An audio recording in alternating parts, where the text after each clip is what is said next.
دفعة تالتة إعدادي، يا رب تكونوا بخير وكويسين. النهارده هنشتغل على حصة مختلفة ومهمة أوي.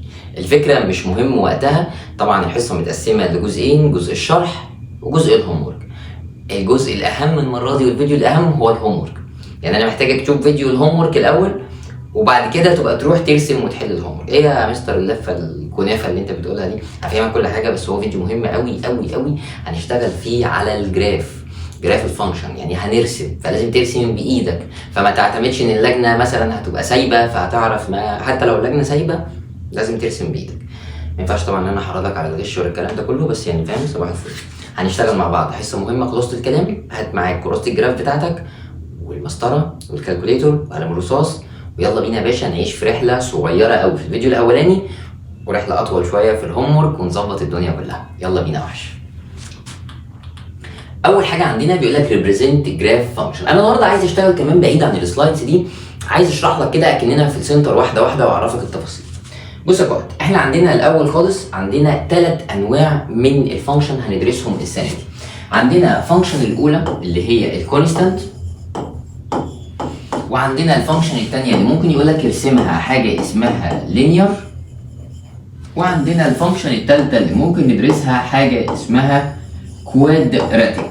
صحصح معايا عشان الكلام ده مهم، عارف اللي هو شخبط على الكلام كده، فشخبط معايا على الكلام يا صاحبي.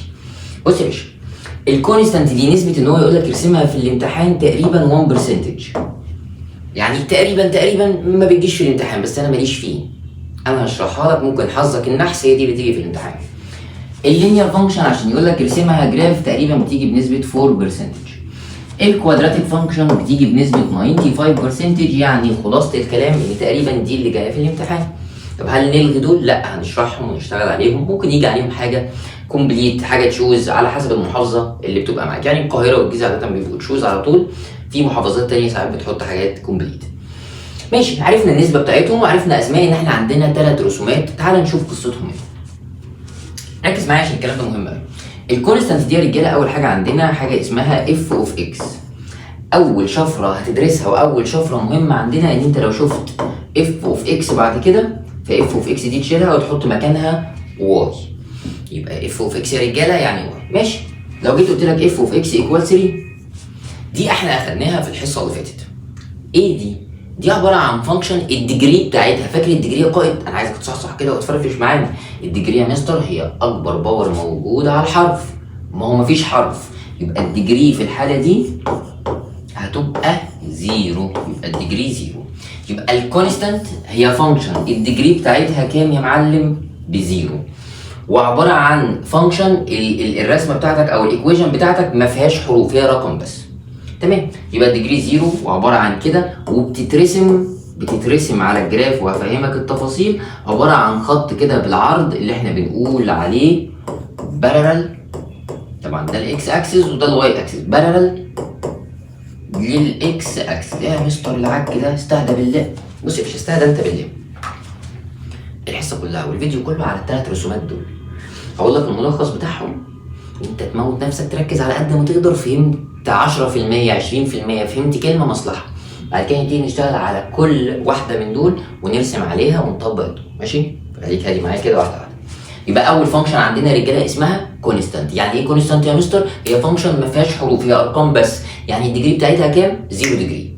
طب بتترسم ازاي؟ بيبقى خط بالعرض كده. هقول له في الامتحان خط بالعرض؟ لا، هيقول لك بارالل للاكس اكسس. كل المعلومات اللي احنا محتاجينها قلناها هنا عن الكونستانت. ماشي. طب اللينير بتبقى عباره عن فانكشن. لو جينا عملنا اف اوف اكس ايكوال، حد عارف اف اوف اكس يعني ايه؟ يعني ما تخافش يا اسطى، ما تخافش مني، طبيعي. حد عارف اف اوف اكس معناها ايه؟ اف اوف اكس يعني هنشيلها ونحط مكانها واي. حلو ده. وجيت قمت كاتب اكس بلس 3. طب عايز اعرف الديجري يا مستر هي اكبر باور موجوده على الحرف، وخد بالك ان الكلام بيتعاد تاني. طب الحرف اكس الباور 1، يبقى الديجري في الحاله دي هيكون فيرست، والفانكشن الفيرست هيبقى اسمها لينير. تاني، يبقى لو الديجري 0 هتبقى كونستانت، لو الديجري 1 او فيرست هتبقى لينير. حلو. اف اوف اكس يعني واي، اف اوف اكس دي ممكن نشيلها نحط واي. طب بتترسم ازاي؟ ما تيجي ترسمها تبقى عباره عن خط اوبليك كده، خط معوج جاي كده، مش هوريزونتال كده زي ده اللي هو بارالل للاكس اكسس. مش مرتاح لك انا ومش فاهم، حقك. احنا قلنا بنعمل ايه؟ سمري، ملخص، بنجمع لك الحاجه كلها في بورد واحده بس. ماشي. تعال نشوف الاخيره، الكوادراتيك. ايه الكوادراتيك؟ لو جات لك فانكشن اف اوف اكس ايكوال اكس باور 2 ماينس 4. طيب تعرف اي حاجه هنا؟ في اي حاجه لفتت نظرك؟ ايه هي القائمه؟ الاف اوف اكس يعني ايه؟ يعني واي. حلو الكلام.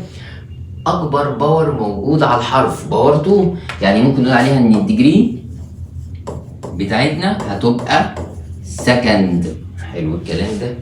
الديجري اللي سكند اسمها كوادراتيك. ثانيه واحده، يبقى الديجري الزيرو اسمها كونستانت، الديجري 1 لينير، الديجري السكند هتبقى كوادراتيك. حلو. الكوادراتيك دي بقى بتترسم ازاي؟ قال لك بتبقى رسمتها حاجه من اتنين، لا اما بتبقى عامله زي حرف اليو، لا اما بتبقى عامله زي حرف ال. لو هي يو يعني الفيرتكس بتاعتها او القمه بتاعتها لتحت هنقول عليها مينيمم. هفهمك انا الكلام ده كله دلوقتي. لو هي كده عامله زي الان القمه بتاعتها لفوق هيبقى اسمها ماكسيموم. يبقى اخر رسمه دي هيبقى فيها حوارات كتير قوي، بس سهله ما تقلقش. ايه اللي لفت نظرك هنا اهو؟ بعيد عن القميص البنك اللي انا لابسه ده، ايه اللي لفت نظرك هنا اهو يا معلم؟ لفت نظري 3 حاجات يا مستر. ان انا عندي امكانيه في الامتحان كده كده هرسم، كده كده انا هلبس في رسمه، لا اما حاجه اسمها كونستانت. يعني ايه كونستانت؟ هي فانكشن الديجري بتاعتها، الكلام ده مهم قوي، بزيرو وعباره عن ستريت لاين بالعرض كده. يعني ايه بالعرض؟ بارلل للاكس اكسس او هوريزونتال. حلو. ايه الرسمه الثانيه ممكن تجي لي؟ لينير. يعني ايه لينير يا مستر؟ يعني الباور بتاعي بيكون 1 او فيرست. طب دي عباره عن ايه؟ بتبقى عباره عن رسمه خط مايل كده اللي هو اوبليك. طب ايه الرسمه الثالثه؟ حاجه اسمها كوادراتيك. ايه الكوادراتيك؟ الديجري بتاعتها 2 او سكند، وعباره عن الرسمه لا اما يو لا اما ان. لو هي يو هنقول حاجه اسمها مينيموم وهفهمك، لو هي ان هتبقى ماكسيموم. حلو الكلام. متوسط. هستأذنك في حاجه حلوه، ان انت ممكن تاخد الحته دي سكرين شوت صورها معاك عشان مهمه، او انت تسجلها عندك في النوت. ماشي يا قائد؟ خد سكرين شوت طلعني معاك، صح كده؟ طلعني معاك في السكرين شوت والدنيا تمام التمام. ودي موجود زيها في الكتاب بس متنعكشه، كل واحده في ايه؟ في جزء. احنا عايزينهم كلهم ملمومين. نتوكل على الله ونبتدي ونعيد من الاول. هنشرح اصلا لسه البدايه، ما تقلقش. يلا بينا. اول فانكشن عندك اسمها كونستانت. تعال نشوف. بيقول لك الشكل اهو، وهو عايز منك ان انت تعمل جراف، ترسم. بسم الله. اف اوف اكس يا رجالتنا زي المكنه، صحصح معايا هتفهم النهارده ان شاء الله، بس لازم يكون معاك كراسه الجراف.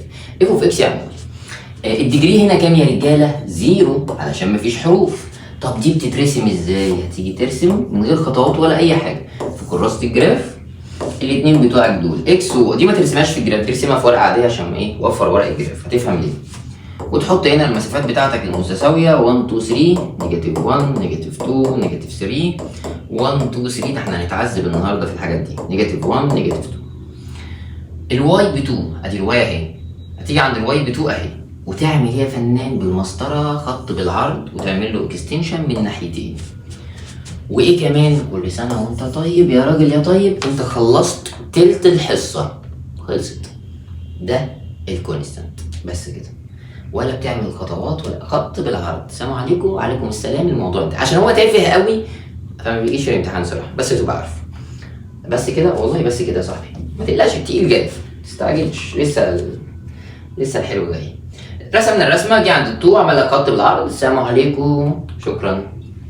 اللي بعده صراحه مش شايف ان احنا ممكن يعني نديها اكبر من سؤالين، بس كفايه. عايز اعمل دي جراف، هنشيل اف اوف اكس يا رجاله ونحط مكانها واي. تعالى نرسم. حد عارف الديجري هنا ايه؟ الديجري يا مستر زيرو عشان مفيش حروف. عظمه العظمه. يلا يا كوت، بسم الله. هنيجي هنا نحط 1 2 3 و4 نيجاتيف 1 ونيجاتيف 2 نيجاتيف 3 1 2 3 نيجاتيف 1 نيجاتيف 2 نيجاتيف 3. الواي بنيجاتيف هاف، ادي الواي اهي وادي الاكس اهي. الواي بنيجاتيف، هاجي عند الواي هنا اهو بنيجاتيف هاف اهي اللي هي في النص ما بين الزيرو والنيجاتيف 1. طب وتعمل ايه؟ تعمل خط بالعرض المسطره، تعمل اكستنشن من هنا واكستنشن من هنا. وايه كمان؟ كل سنه وانت طيب، نرسم الموضوع. فايه ده؟ هو ده والله. هي دي رسمه الكونستانت اهو، خلصت. مفيش حاجه كده، مفيش حاجه خالص، هي كده زي ما هي. فبالنسبه لي الامور لطيفه قوي، وزي ما قلت لك هي ما بتجيش كتير في الامتحان. ادي الرسمه، موضوعها انتهى، مش هنطول فيها تاني كتير، هنحل ازاي تاني في الهوم ورك ونشوف قصتها ايه. فبيقول لك ان هي عباره عن خط بيبقى ستريت لاين بارل للاكس اكسس. كل الكلام التعبانولا ده احنا قلناه في السكرين شوت اللطيفه اللي احنا اخدناها. هنخش على الجزء التاني في الحصه. بدري بدري يا اسطى، بدري بدري متقلقش، هنوفر وقتنا كله كمان في الجزء التاني. اللينير فانكشن. تعال نشوف السؤال بيجي لك كده وبيقول لك يا فنان جراف انت ارسمها، انت ارسم لي واحده لينير فانكشن. طيب انا اعرف منين دي ان هي لينير؟ بسم الله الرحمن الرحيم. اف اوف اكس هنشيلها وهنحط مكانها ايه يا رجاله؟ واي. الديجري هنا اكبر باور على الحرف، يبقى الديجري هنا 1. مستر ما بتقولش 1، بنقول عليها فيرست، صح وزي الفل. طب عايز ارسمها، هل هي بالحبيني زي اللي فاتت الكونستانت؟ قال لك لا مش حبيني، دي عشان ترسمها عايزه تيبل. خلي بالك عشان خطواتها سخيفه شويه. ايه التيبل ده؟ اكس واي، ده تيبل محفوظ فيه خانتين بس. هتحط مره الاكس بزيرو ومره الواي بزيرو، دي حاجه محفوظه بالنسبه لك. ماشي. طب وبعدين عايزين نكمل بقيه التيبل، ركز معايا عشان الحته دي مهمه قوي. هنيجي هنا في نفس الايكويشن دي اللي هي y equal x بلس 1، هنشيل الاكس ونحط 0. y equal 0 بلس 1، يعني الواي equal بكام؟ ب1. يبقى في الحاله دي الاجابه هتبقى الواي ب1. حلو ده. هنيجي هنا تاني بس هنعوض دلوقتي ان الواي بكام؟ ب0، هتبقى 0 equal x بلس 1. طب عايز اجيب الاكس، هخلص من البلس 1 تروح هناك بايه؟ بماينس 1، يبقى الاكس ايكوال ماينس 1. يبقى انت قدرت تجمع التيبل تاني. عشان صعبه ولا ده انا هحلها لك 7 او يعني في الفيديو مثلا هنا هحلها لك 3 مرات، وفي فيديو تاني هتلاقيه نازل في الجروب بتاع الفيسبوك، وقول للاسيستنت اللي بيتابع معاك في الاونلاين، والارقام موجوده على الصفحه يعني وانت عارف تفاصيلها، ان هو يدخلك على جروب الفيسبوك عشان الفيديوهات اللي هناك ما بتتشالش، فمهمه قوي. حضرتك عندك التيبل فيه 4 اماكن كده انت بتحط عند الاكس 0 وعند الواي 0، فمهمتك كلها ان انت تجيب الاثنين التاني. طب جبتهم، تعالى نرسم بقى في كراسه الجراف. لازم في كراسه الجراف هتيجي في كراسه الجراف وتعمل الداتا بتاعتك وتحط 1 و2 و3 و4، والمسافات طبعا تكون متساويه. هي كراسه الجراف هتلاقيها متخططه كده بالخطوط اللي هي التقيله شويه دي، وفي النص في شويه خطوط خفيفه، 1 و2 و3، وعيش يا باشا ودلع نفسك. نيجاتيف 1 نيجاتيف 2 نيجاتيف 3 نيجاتيف 4. ادي الواي ادي الاكس. حلو الكلام وحلو الاداء. قال لك عند الاكس بزيرو هنروح للواي ب1، عند الاكس بزيرو هطلع لحد ال1 واحط بوينت تخينه كده مفضحه. قال لك عند الاكس بنيجاتيف 1، الاكس بنيجاتيف 1 هقف عند الزيرو، ولا هطلع ولا هنزل، هقف هنا واحط البوينت. الخطوه اللي بعديها اقوم موصلهم وعامل اكستنشن من هنا ومن هنا. هل سؤالك صح؟ صح. عرفت منين؟ من النعكشه اللي انت كنت عاملها في الاول يا مستر. لما جيت عند اللينير قلت لي هتطلع خط اوبليك، خط معوج، ففعلا هي طلع خط معوج. لازم اطولها من ناحيتين. مستر مش فاهم ولا كلمه، حقك. نعمل ايه؟ نحل سؤال تاني. تعالى نشوف دي واحده واحده. اهي نفس التيبل والرسمه بتاعتك طلعت زي ما احنا عملناها بالظبط. طيب ده التعويض بتاعنا، الاكس مره بزيرو والواي مره بزيرو. تعالى ناخد احنا سؤال كمان. بص يا باشا، اكتب لك انا سؤال على الرايق، مش هسيبك غير ما تفهم ان شاء الله. اف اوف اكس اكس ماينس 2، جراف ارسم لي الفانكشن بتاعتك. ماشي. عشان نعمل جراف للفانكشن دي عندي اوبشن جميل قوي قوي قوي. اول حاجه اشيل رجالتنا الاف اوف اكس واحط واي، فوق نفسك كده وصحصح. دي يا مستر انا خدت رسمتين لغايه دلوقتي، دي رسمه الكونستانت. لا يا ريت تبقى كونستانت، يا ريت تبقى الحاجه كلها كونستانت يا صاحبي، اللي هي فيها رقم بس. هتعمل ايه؟ خط بالعرض. السلام عليكم وعليكم السلام. لا دي الرسمه بتاعت اللينير، عشان الباور ان هو عليه 1 يبقى اكبر باور موجود على الحرف وهو الفيرست اول. طب دي محتاجه تيبل؟ للاسف محتاجه تيبل. التيبل ده فيه كام خانه يا رجالتنا؟ 4. تحط مره الاكس بزيرو ومره الواي بزيرو. تعالى نحل بقى. ادي واي ايكوال اكس ماينس 2. مره نحلها كده ومره هنحلها كده. هنشيل اكس ونحط 0، يبقى 0 ماينس 2 اللي هي بنيجاتيف 2. حلو الكلام. الناحيه الثانيه هنشيل الواي ونحط 0، هنيجي هنا نشيل الواي ونحط 0 ايكوال اكس ماينس 2.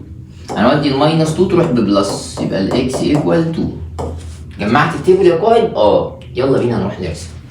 من هنا كده كده جاي اعمل كده اكس وواي، واحط الارقام بتاعتي 1 و2 و3 و4 ونيجاتيف 1 ونيجاتيف 2 ونيجاتيف 3 ونيجاتيف 4 وهكذا 1 و2 و3 ونيجاتيف 1 ونيجاتيف 2 ونيجاتيف 3. مثلا هي 0 و0 دي ثابته. انا مش عايز اقول لك حاجه يجي لك جلطه في المخ وانت لسه. على فكره انت ممكن تحط اي ارقام، يعني 3 و3 2 و2 اي حاجه انت عايزها. والارقام الثانيه ما هو انت لما تيجي تعمل خط بيبقى الخط اكستنشن طويل، فكده كده الخط ده هيعدي على النقط اللي انت بتحطها. طب ليه بنختار 0 و0 وبتبقى سهله في الحل؟ بس انا لو حطيت 7 ولا حطيت 8 ولا حطيت 9 فمضطر ان انا اكبر الجراف بتاعي ل 8 و9 و7 والارقام الكبيره دي، عشان بس تبقى فاهم احنا ليه اخترنا 0 و0. انت عندك امكانيه تحط اي رقم انت عايزه. طب تعالى نرسم الاكس ب0، هقف عند الاكس ب0 وهنزل للنيجاتيف 2 بوينت. الاكس ب2 هنزل وهقف عند الزيرو، الاكس ب2 وهقف عند الزيرو، ولا هطلع ولا هنزل. هنوصل الاثنين دول ببعض ونعمل اكستنشن من الناحيتين. يبقى معنى كده يا فنان انت عملت الايه؟ الرسمه بتاعتك، والرسمه طلعت صح وزي الفل. حلو الكلام لحد هنا والدنيا تمام التمام. واحده ثالثه اخيره، بس استاذنك تخش على الجروب علشان هتلاقي فيه 7 مسائل على اللينير محلولين، فمحتاجك ان انت قبل الهومورك وقبل العك الحصه النهارده موت لو عايز تفهم تتفرج عليهم، توقف الفيديو تعيد تاني تشتغل، تلاقي الدنيا زي الفل. شوف انا قلت كام مره لازم تخش على جروب الفيسبوك. مش عارف تتواصل خالص، ابعت لاسيستنت الايه الاونلاين على الواتساب والرقم اللي انت بتكلمه تشتري منه الاكواد، او اعمل سيرش على صفحتنا، اكتب بس كريم تمام كده على الفيس او الانستا وانا هتوصل لي على طول وهفهمك ايه التفاصيل كلها. ابعت لي مسج بس وانا هرد عليك واقول لك كل حاجه. ماشي يا قائد؟ يلا بينا. ناخد واحده ثالثه مختلفه. اف اوف اكس دي صعبه دي بقى. اف اوف اكس ايكوال 3x. عايزين نعمل جراف للفانكشن دي. طب اف اوف اكس يا رجاله يعني واي. تعالى نعمل تيبل. ليه عملت تيبل؟ عشان هي لينير، ادي اكس وادي واي. حط الاكس بزيرو، حط الواي بزيرو. تعالى نشيل هنا اهو، ادي واي ايكوال 3x.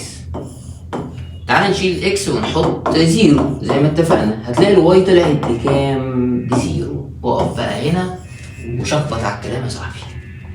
لو لقيت الواي بزيرو فخلاص انت اتدبست وطلع عندك زيرو وزيرو، ودي حاله نادره بس برضه بتيجي في الامتحان. طب هعمل ايه في الليله السوداء؟ قال لك هتغير بقى القصه دي كلها. هتيجي هنا اهو وشيل دي، شيلت الحمد لله. ليه شلتها؟ عشان طلع لي زيرو زيرو. المرات اللي فاتت ما كانش لما يطلع زيرو 2 زيرو 1 مصلحه. لما طلعت زيرو زيرو هتعمل ايه؟ هتيجي تشيل دي خالص من اهو وتحط مكان الاكس ومستر انا هتوق. استنى بس، ده كده بنقفل الحدود. هما مفيش غير هما الحلين دول بس، ما تقلقش. يبقى انت بتحط زيرو وزيرو وبتحل عادي.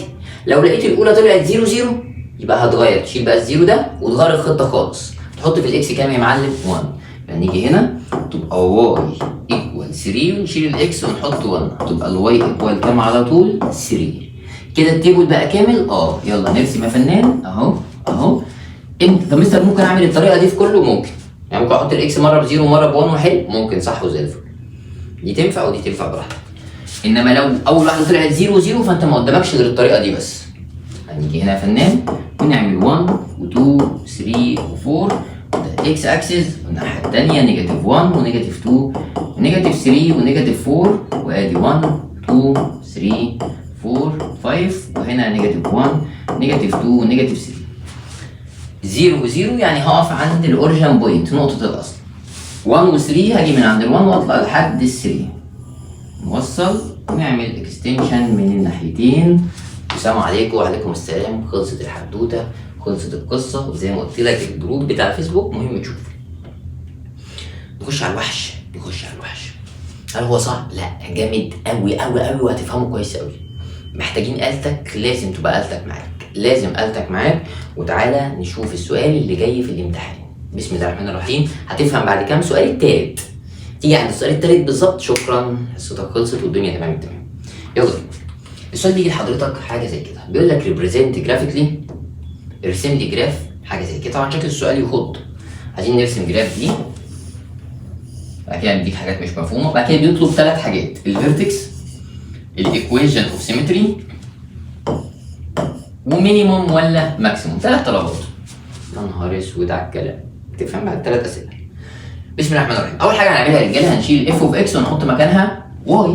حلو الكلام. طب الشكل ده الديجري بتاعته ايه؟ سكند، يعني باور 2 اللي هي اسمها كوادراتيك، هتبقى يو او ان. حلو. طب عايز اعمل تيبل، يبقى اول واحده بس اللي هي الكونستانت هي اللي ما فيهاش تيبل. بص بقى ركز معايا، تيجي تعمل تيبل، التيبل ده فيه اكس وواي. بص بقى تعمل ايه؟ شايف دي؟ بيقول لك اكتب لي كل الارقام اللي من اول نيجاتيف 3 لحد ما تروح لل 3. مين اللي ما بين نيجاتيف 3 و 3؟ نيجاتيف 3، نيجاتيف 2، نيجاتيف 1، 0، 1، 2. صح كده؟ صح كده؟ لازم اكتبهم كلهم؟ كلهم. طب مطلوب منك ايه يا قائد؟ مطلوب ان انت تكمل كل اللي تحت. طب هقعد احلهم مانيوال زي اللينير؟ ده انا ما فهمت، ده انا اتقفلت منك يا مستر والله في اللينير. لا يا صاحبي، زي ما احنا ضايقناك في اللينير هنروق عليك في الكوادراتيك.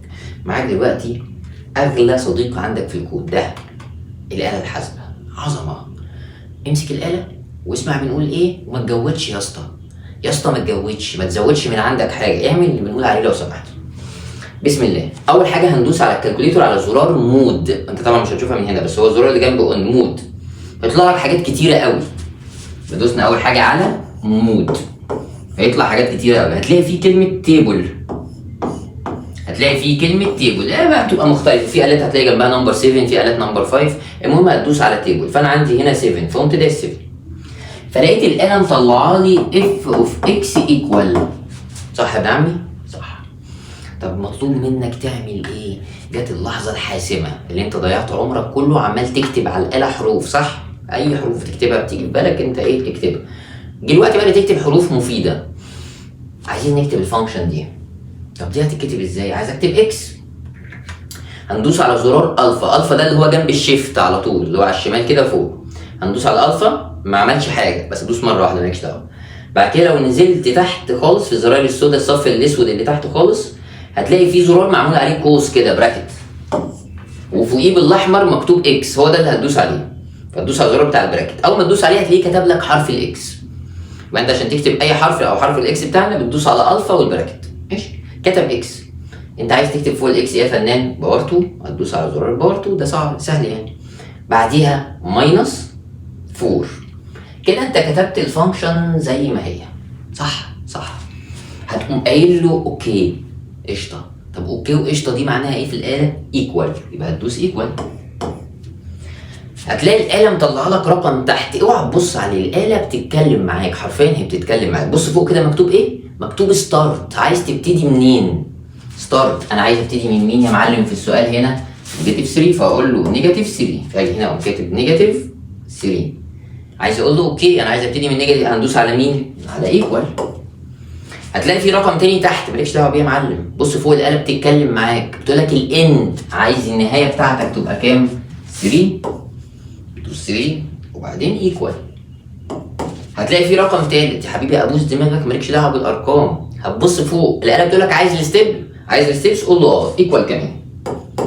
هتلاقي فجاه في 2 تيبل كده، او في تيبل مكتوب عليه هنا اكس وهنا اف اوف اكس وفي الارقام. ايه الارقام دي؟ لو ركزت معايا هتلاقي هنا في نيجاتيف 3 وهنا في 5، هتلاقي في نيجاتيف 2 وفي 0، هتلاقي نيجاتيف 1 ونيجاتيف 3. بص احنا كاتبين نيجاتيف 3 اهي صح؟ مين اللي جنبها؟ 5، هتكتبها انت بس تحتها. كاتبين نيجاتيف 2، مين اللي جنبها؟ 0، تكتبها تحتها. نيجاتيف 1، مين اللي جنبها؟ نيجاتيف 3. عايز تجيب الباقي حبيبي، هي الاله بتتكلم بس هي مش تاتش، هي مش هتحس بيك. انزل يا حبيبي بالسهم، انزل يا قائد بالسهم لتحت، هتلاقي في 0 وجنبه نيجاتيف 4. انزل يا حبيبي، اختار يا حبيبي براحتك. هتختار، هتلاقي في ما بين ال1 مرتبط بالنيجاتيف 3، بعديها ال2 هتلاقيها ب0، بعديها ال3 هتلاقيها ب5، وخلصت على كده. يا نهار اسود يا مستر، الله يخرب بيت التعليم على عايز يتقشش. تفهم يا اسطى وهتعرف وهتحل كل ده دلوقتي، ففكك. ايه ده كده؟ كملنا التيبل، حالين صح؟ حالين صح. لسببين. ايه هما؟ اول حاجه ان انت حللها بالاله، فالاله ما بتغلطش. تاني حاجه بص، اول رقم كام؟ 5، واخر رقم 5، اللي قبله 0 وده 0، نيجاتيف 3 ونيجاتيف 3. شايف اللي في النص ده؟ هو ده الكنز بتاعك، ده اللي هيخليك تحل كل الطلبات من قبل كمان ما ترسم. يلا اريحك انا متقلقش. عايز الفيرتكس هتقوم واخد النقطتين دول اللي هم 0 ونيجاتيف 4 اللي هم في النص. هو لازم يختار اول واحده تطلع زي، ايوه بالظبط لازم يطلعوا كده. ماشي. اللي بعديها بيقول لك ايكويشن اوف اكسس اوف سيمتري، هتكتب اكس ايكوال. اول ما يقول لك ايكويشن اوف سيمتري لازم تكتب اكس ايكوال. اكس ايكوال كام؟ حاجات كتير. لا يا مستر بقول لك ان هو قائد، بص لي على الكنز. الاكس ايكوال كام؟ 0. يبقى مره كتبت الاكس لوحدها، مره خدتهم الاثنين مع بعض عشان تكتب الفيرتكس. مينيموم ولا ماكسيموم هتكتب عندها نيجاتيف 4، وهتقف بس ان انت هتكتب مينيموم ولا ماكسيموم. لما ترسم هتشوف. تعالى نرسم. بسم الله. في الجراف بتاعنا هنعيش حياتنا، هرسمها لك وهتطلع دلوقتي رسمه منظمه برده كمان شويه. 1 و2 و3 و4 وهكذا. نيجاتيف 1 ونيجاتيف 2 ونيجاتيف 3 ونيجاتيف 4 ونيجاتيف 5، وهنا 1 2 3 4 5 نيجاتيف 1 نيجاتيف 2 نيجاتيف 3 نيجاتيف 4 نيجاتيف 5. تعالى نرسم. بيقول لك من النيجاتيف 3 لحد ال 5، من نيجاتيف 3 وهتطلع لحد ال 5 وتحط بوينت كبيره كده مفلطحه. من نيجاتيف 2 لحد الزيرو، من نيجاتيف 2 ونقف عند الزيرو، بوينت كبيره كده تقفلها تظللها. انا مسميها، كنت بقعد اهزر معايا في السنتر اللي هو مفلطح كده البوينت. هقول لك ليه احنا بنكبر البوينت كمان شويه. نيجاتيف 1 نيجاتيف 1 وهنزل لحد النيجاتيف 3، احط بوينت تخينه. 0 هقف عند الزيرو وهنزل لحد النيجاتيف 4. 1 وهنزل لحد النيجاتيف 3 البوينت. 2 و0 2 و0 3 وهطلع لحد ال 5. حلو الكلام حلو الكلام. بتوصل بقلمك الرصاص كده كده كده كده كده، وتقوم جاي واخد الكيرف الحرده وتقوم طالع. بتلاقي عندك 3 نقط كده، ما تعملهاش زي الجبل كده محدق، خدها كده بايه؟ بكيرف. اترسمت صح صح. يو ولا ان؟ يو. يبقى مينيموم ولا ماكسيموم؟ مينيموم. حلينا. انت مش فاهم اي حاجه؟ نعمل ايه؟ حل واحده تاني. طبعا انت اللي شغلك مش كل ده، انت اللي شغلك حاجه واحده بس. ايه؟ طبعا بعيد بقى طبعا قميص البنك اللي انا قلت لك. انت اللي شغلك ازاي نرجع الاله لطبيعتها، صح؟ يعني انا عمال اهلك ده كله وانت مجنون عايز تعرف الاله رجعت ترجعها ازاي. حاضر يا قائد، هتدوس على المود وبعد كده 1. دوس مود 1 الاله طلعت تمام. ماشي، ما تقلقش بقى على الاله. تعالى نحل سؤال كمان. رسمنا التيبل، الكنز، الرسمه زي ما احنا عملناها بالظبط. الفيرتكس 0 ونيجاتيف 4، الاكسس اوف سيمتري اكس ايكوال 0، مينيموم زي ما قلنا بنيجاتيف 4. صعبه؟ انا بقول لك المينيموم يو والحاجات دي كلها، يعني في ناس شايفاها صعبه. تعالى احنا نحلها مره كمان. لو جيت قلت لك حاجه زي كده عايزين نرسمها، بس تعالى اوضح لك. اف اوف اكس، اجيب لك بس الفانكشن جنبها. الاف اوف اكس اللي احنا هنرسمها اكس باور 2 ماينس 2. يلا عايز احل دي يا رجاله ونشوف قصتها ماشيه ازاي. علشان احل دي هتعمل ايه؟ اول حاجه هتشيلها الاف اوف اكس، هتشيلها وتحط مكانها واي. طب تعالى نعمل تيبل كبير ولا تيبل فيه 0 و0 يا مستر؟ عشان انت تهت يا حبيبي دي باور 2 يبقى كوادراتيك، لا يو ولا ان. طب هتعمل ايه الارقام بتاعتك؟ قال لك هتشتغل من نيجاتيف 2 لحد 2. نيجاتيف 2 نيجاتيف 1 0 1. قسم قسم قسم قسم. لو جينا انا هو عايزين بقى نحل ونشوف الكلام ده، هنكتب ايه؟ بص بقى معايا بسرعه في الاله. بسم الله الرحمن الرحيم، رتم اسرع شويه. هندوس على مود لو تفتكر، بعد كده تيبل، هيطلع لي كلمه اف اوف اكس. عايز اكتب دي، فهكتب الفا براكت اللي هي اكس باور 2 ماينس 2. كتبتها، دوس ايكوال. بيقول لي الستارت عايز تبتدي منين في السؤال ده؟ من نيجاتيف 2، دوس ايكوال. الاند عايز تنهي بكام؟ ب 2، دوس ايكوال. ستيب عايز الخطوات، دوس ايكوال. هتلاقي الانسر بتاعك طالع النيجاتيف 2 ومعاها 2، النيجاتيف 1 ونيجاتيف 1، الزيرو ونيجاتيف 2. انزل بالسهم قائد. ال1 ونيجاتيف 1، ال2 ومعاها 2. الله، طب ما الريتم اسرع اهو. والله هتبقى عظمه، والله هتبقى عظمه. طب حل صح ولا غلط؟ يلا دوس معايا. تك تك تك. هي دي الكنز. طب الكنز ده يبقى الفيرتكس فيه مين ومين؟ 0 ونيجاتيف 2. طب الاكسس اوف سيمتري لازم اكتب اكس ايكوال 0. مستر هي كل مره بزيرو؟ لا، على حسب الرقم اللي هنا. مينيموم ولا ماكسيموم لما ارسم هعرفها، واحط هنا نيجاتيف 2. ناقص بس مينيموم ولا ماكسيموم. يلا بينا نرسم بقى الايه؟ الكوردينيت بتوعنا ونعيش حياتنا فنان. ادي 1 ادي 2، والله سهله لو انت رايق. نيجاتيف 1 نيجاتيف 2 نيجاتيف 3 نيجاتيف 4 1 2 3 4 نيجاتيف 1 نيجاتيف 2 نيجاتيف 3 نيجاتيف 4. يلا بينا نظبط الدنيا. من نيجاتيف 2 هنطلع لل2، من نيجاتيف 2 نطلع لل2. طبعا لازم كراسه الجراف، الحاجات دي في كراسه الجراف وتبقى المسافات متساويه. نيجاتيف 1 وهنزل للنيجاتيف 1، نيجاتيف 1 وهنزل للنيجاتيف 1 هنا اهو. 0 ونيجاتيف 2، 0 وهنزل للنيجاتيف 2. طبعا هنا بكتب النيجاتيف 1 يمشي مع دي ويمشي مع دي. 1 ونيجاتيف 1، 1 ونيجاتيف 1 هنزل لتحت. 2 اطلع لحد 2 وتوصل. ما تجيش بقى وانت بتوصل تعملها لي بقى دايره بقى وورده بقى تعصبناش يا اسطى، وصلها عادي كده فاهم، الحياه سهله والله. فانت هنا هو ايه زي ما قلت لك، خليك رايق كده وظبط الدنيا عادي وخدها كده كده كده عادي ماشي. بقى خليها بكيف، وبرضه ما تجيش عند الحاجه اللي ترعيش لي في ايدك. ما نعملش عمليه قلب مفتوح احنا فاهم، على هادي كده خليك رايق. جبنا الشكل ده هيكون ماله يا فنان؟ مينيمم. تاني مره تطلع مينيمم اللي هو حرف اليو. لو جت ان هتبقى ماكسيموم. خلصت. موت وترجع الآلة، رجع الآلة موت 1. شايفها لطيفة بصراحة، أنا شايفها لطيفة والدنيا تمام التمام فيها. هنا كنا عاكسين، هو كان السؤال هنا حاجة تاني. اف اوف اكس، تعالى برضه نحل ده، نحله ده بالمرة. تعالى اف اوف اكس احنا كنا مألفين السؤال كده من عندنا، هيبقى عبارة عن 1 ماينس اكس باور 2.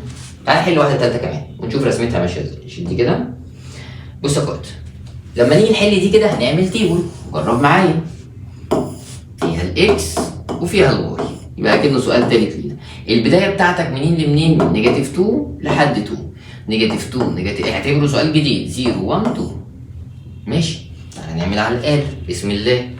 مود، افتكر معايا بقى بسرعه، تيبل اللي هو 7.